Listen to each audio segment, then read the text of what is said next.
का बाबू खूब डांस करने में मन लग रहा है ना। बोलबम जा रही हो?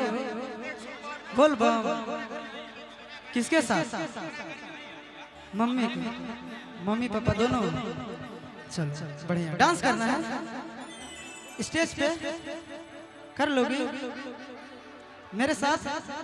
अच्छा ठीक। ये लड़की मेरे साथ डांस करेगी तो चल चली का कहे के भाव लागल कैसे। अच्छा तो गाना अभी आया छुपे छुप आया ना। यहाँ तो हमरा लगता है अधिक से ज्यादा नौजवान है। अच्छा प्यार कौन कौन किया इसमें से? वाह इधर तो प्यार। देखिए लाठी चार्ज मत कीजिएगा कहीं प्लीज। मेरे भाई सब हैं प्यार देने के लिए। लाठी कोई नहीं चलाएगी। हाँ क्योंकि कोई लाठी का प्रयोग नहीं करेगा। आज ये सब हैं तो आज आशीष यादव सक्षम हो पाया। बाकी बात आशीष यादव का इतना औकात नहीं था कि आज इस मुकाम पे होता। इसीलिए सब कोई प्यार देने के लिए आए हैं तो आशीषों को प्यार ले लेने दीजिए, है ना।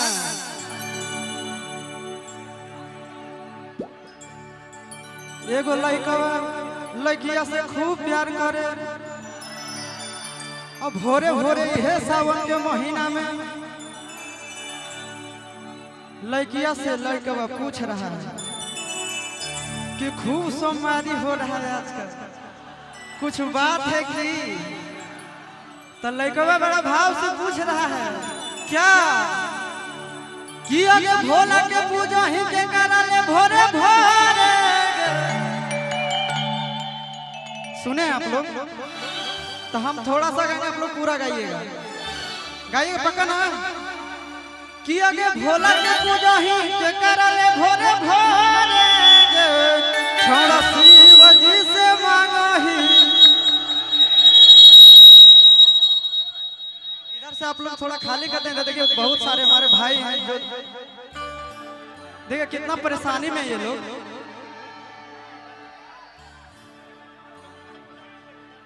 इधर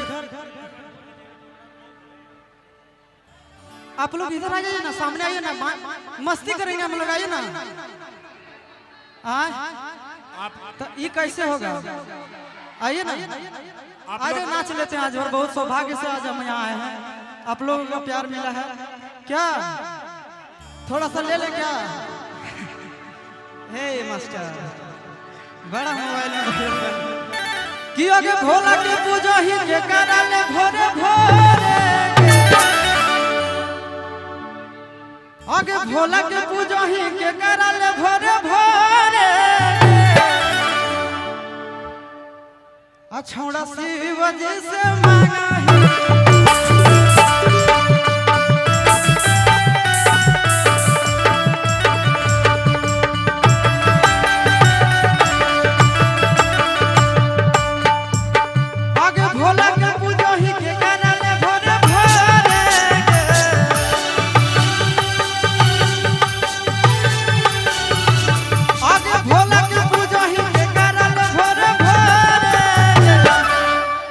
छोड़ा शिव जी से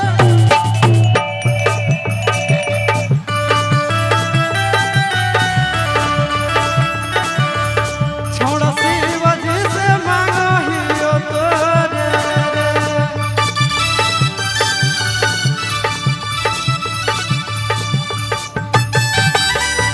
अच्छा उचारेगा मोर जाएगा। आप लोग तो ऐसे हैं हाथी जैसा सा। मत कीजिए ऐसे मत कीजिए। ये लोग खुद समझदार हैं। आप लोग खुद हाँ तो हम पारे हो जाएंगे, है ना। अच्छा ये लोग बात पूछे क्या? आप लोग अपना गर्लफ्रेंड से नहीं पूछेंगे तुम मांग रही हो कि नहीं? जवाब मिला? जवाब नहीं मिला? ये गलत हो गया। तो सोमवारी कौन काम के फिर? हाँ आगे भोला के पूजा ही के कराले भोरे भोरे। छोड़ा शिव जी से मांगा ही।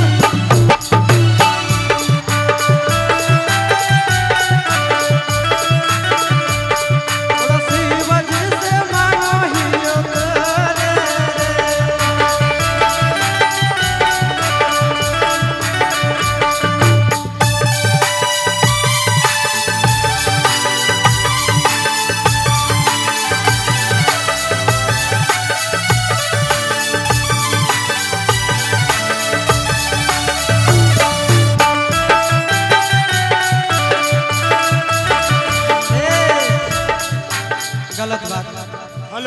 हेलो, ऐसे मत कीजिए, आप लोग शांति का परिचय दें।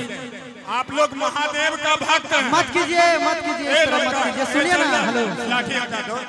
देखिए, आप लोग महादेव का भक्त हैं। महादेव का भक्त हैं कि नहीं? महादेव का भक्त हैं कि नहीं? वीर बजरंगबली के भक्त हैं कि नहीं? एक बार हाथ उठाइए, बोलिए बाबा बैद्यनाथ की, जमुई के धरती के लाल की। आप लोग संकल्प लीजिए कि हम उदंडता नहीं दिखाएंगे, हम पूरे शांति से प्रेम पूर्वक सब ठंडा होवे लेकिन खून ठंडा ना हो, क्योंकि हम लोग महाकाल के दीवाने हैं पगले। जहां जाएंगे वहां धोती फाड़ कर रुमाल कर देंगे, है कि नहीं? तो कहना है क्या? अच्छा, यहाँ से तो सब हमारा गौरे नजर आ रहे हैं जी। आगे दूल्हा मिला तो तोरा गोरे गोरे, आगे दूल्हा मिला तो तोरा गोरे गोरे, छोड़ा शिव जी से मांगा।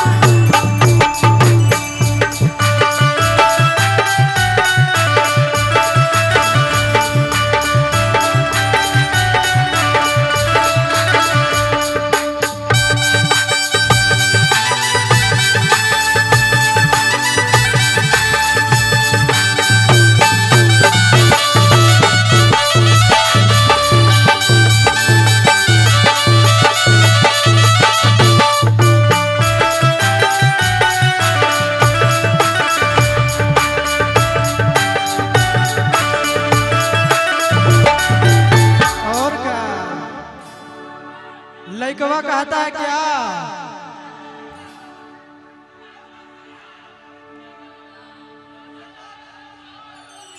कि अगे जे हो तोर सपना पूरा कर दो महादेव।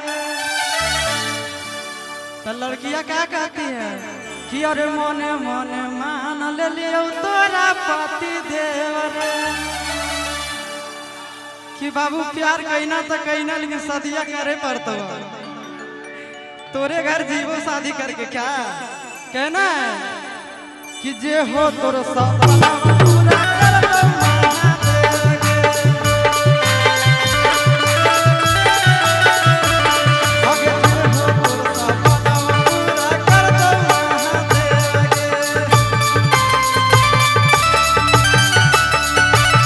अरे मोने मोने मान लियो तोरा पति देव रे।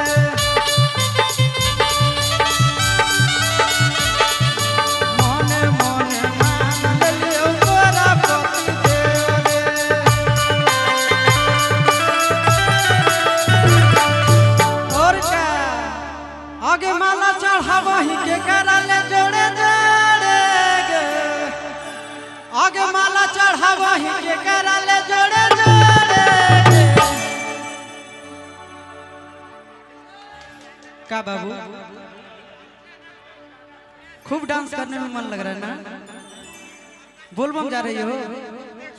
बोलबम किसके साथ? मम्मी के? मम्मी पापा दोनों?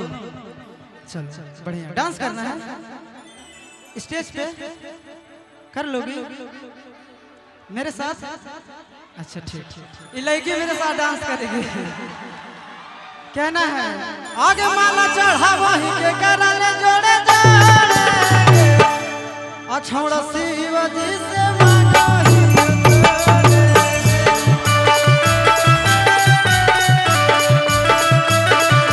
अछौड़ा शिव जी से मांगा ही तोरे।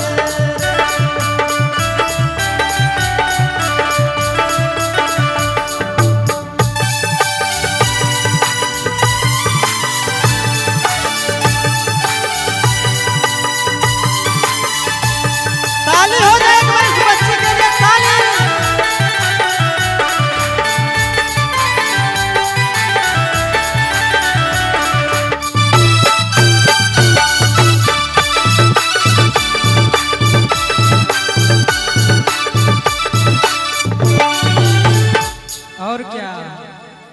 कि आगे जाइतो नहीं तो पसिया तोर बेकार गेला भरावा। अब श्रद्धा पूरा हो गया, अब हो गया ना बाबू, जाओगे? चलिए इस बच्ची के लिए एक बार जोरदार ताली बजाइए। हर हर महादेव। कहना है कि आगे जाइतो नहीं तो पसिया तोर बेकार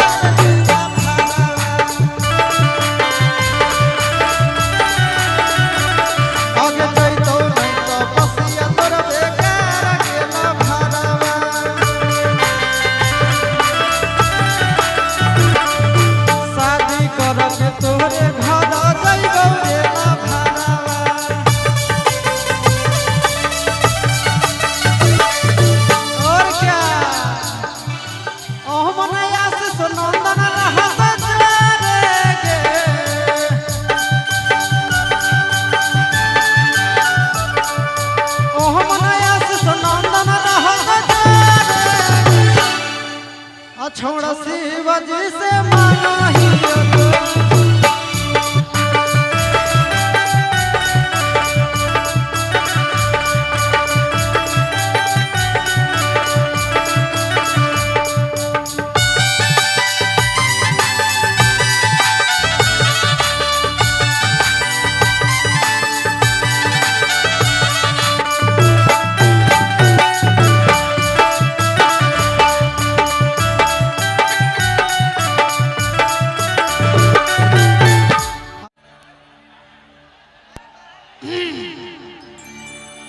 कि छौड़ी के बाका बजरिया से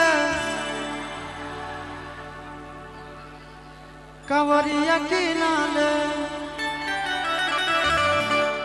आए गो गेरुआ रंग के सूट सलवारवा पिन्हाले।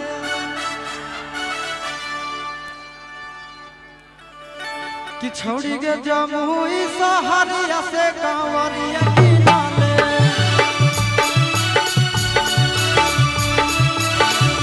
छोड़ी के जमुई सहारा से कंवरवा किनाले।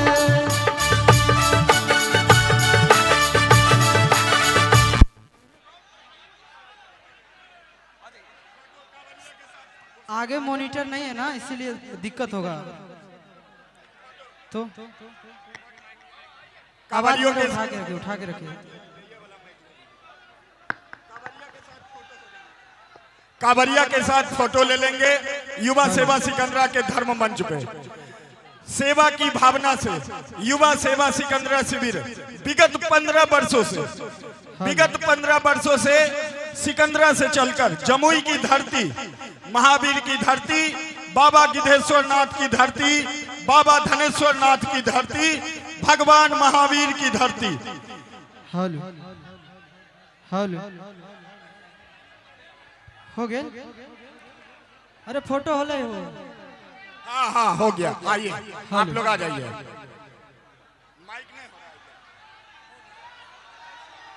हेलो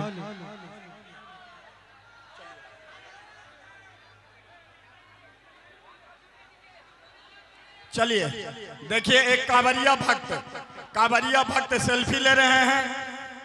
ये पैदल यात्रा करके सेल्फी ले रहे हैं। चलिए, बहुत ही सुंदर नजारा। आवाज ही नहीं आ रहा है कुछ। हेलो हेलो हेलो कम से कम कान तक आना चाहिए। इतना हल्ला हो रहा है कि आवाज ही नहीं आ रहा। मेरा फीडबैक मिलना चाहिए ना। माइक देखिए, ये साउंड को सब लोग छोड़ दीजिए। साउंड को छोड़िएगा तबे आयोजन होगा। साउंड को छोड़िए। आप लोग धक्का मुक्की इधर से सामने से आ जाइए ना। आप लोग सामने से आ जाइए ना भैया, सामने से आ जाइए ना। और अब पूरा मंच समर्पण भाई आशीष जी को।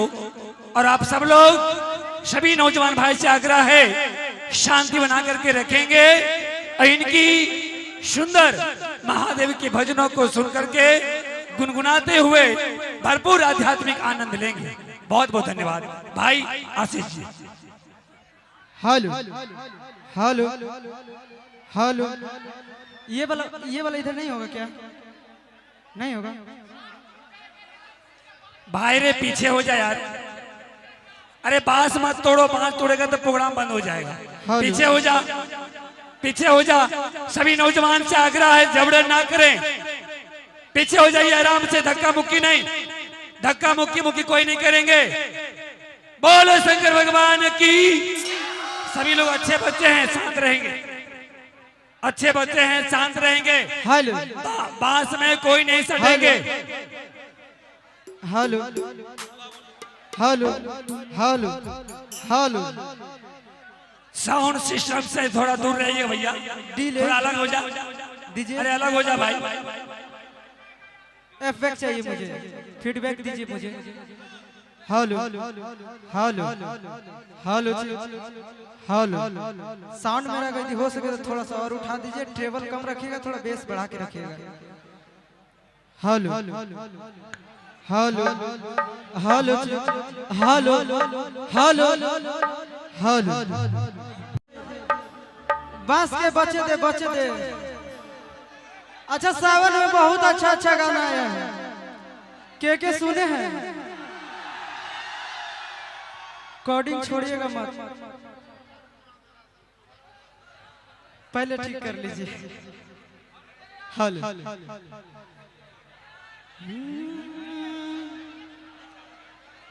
कि छोड़ा से बजे से मांगा है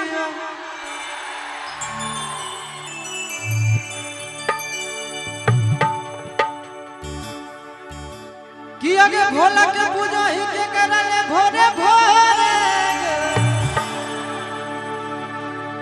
बाकी बात तो सब होगा ही। दो शब्द में सबसे पहले एक गणेश वंदना हो जाए, उसके बाद फिर चलेंगे हम।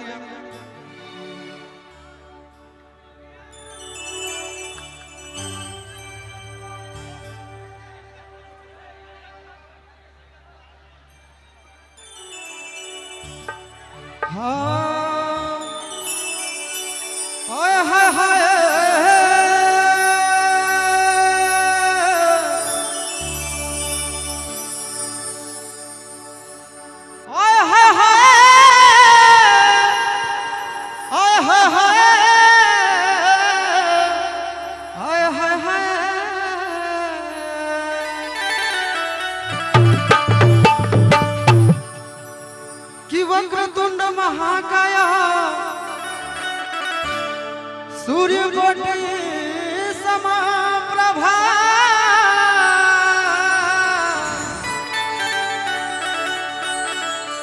निर्विघ्नं कुरु मे देव सर्वकार्येषु सर्वदा। बस 2 लाइन में एक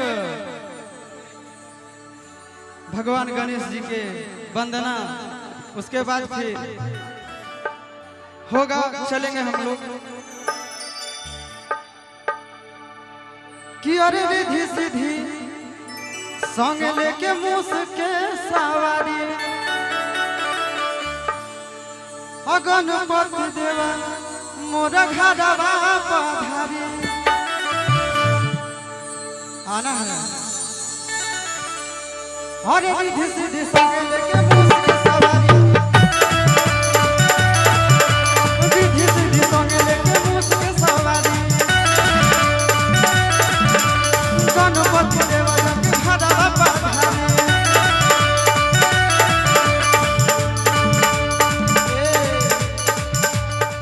और बिनत करिले कर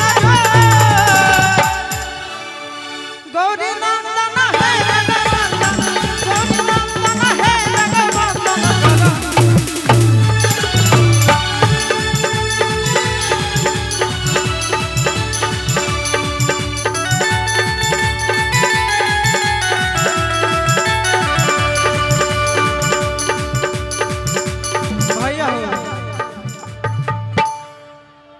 अब हम कैसे कहें आप लोगों की, थोड़ा ताली बजाइए। अब ऑप्शन है कहाँ, इतना मोबाइले हाथ में है कि हम कुछ कह ही नहीं सकते हैं। लेकिन थोड़ा थोड़ा अगर झूमते हैं आप लोग तो साथ मुझे भी गाने में मजा आता कि नहीं आता? भैया इधर से कि अरे निधि सिद्धि संगे लेके मुझ पे सवारी निधि सिद्धि संगे लेके मुझ